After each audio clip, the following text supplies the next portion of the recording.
Dolphin. It stretches out the spine, the shoulders, your hamstrings, and really your calves. It strengthens your arms, your abs, and the backs of your legs. It's a great pose for students who are working into headstand and haven't gotten the fear of getting their hips over their shoulders. Getting into Dolphin.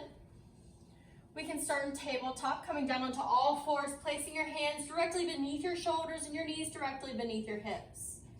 Lower down onto your forearms. Interlace all 10 fingers. Tuck your toes and lift your hips up and back. Evenly distributing your weight between your elbows and your feet. Eventually working your heels closer to that, making sure to keep your feet hip-width distance and your elbows shoulder-width distance. Tucking your ribs, pressing back. Keeping a neutral spine, making sure to keep your head neutral with your spine, not lifting it up or letting it sag. Some modifications you can do for this pose. Or you can press your palms into the mat for scorpion. If you have a student with tight hamstrings, you can have them take a slight bend in their knee to make sure they're pressing back and not having their shoulders over their elbows.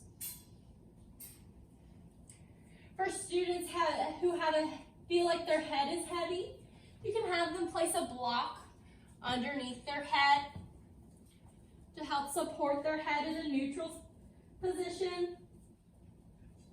If you have a student who struggles keeping their elbows in shoulder width, you can have them use a strap, keeping their elbows the correct distance, making sure they're directly beneath their shoulders.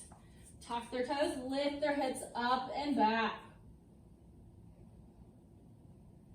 Some advancements you can do for this pose would be to lift one leg,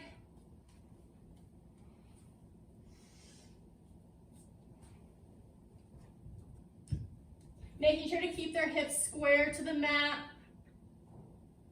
Another advancement would be to place a block between their legs, squeezing their legs together, making sure to keep full engagement through their legs as they press back.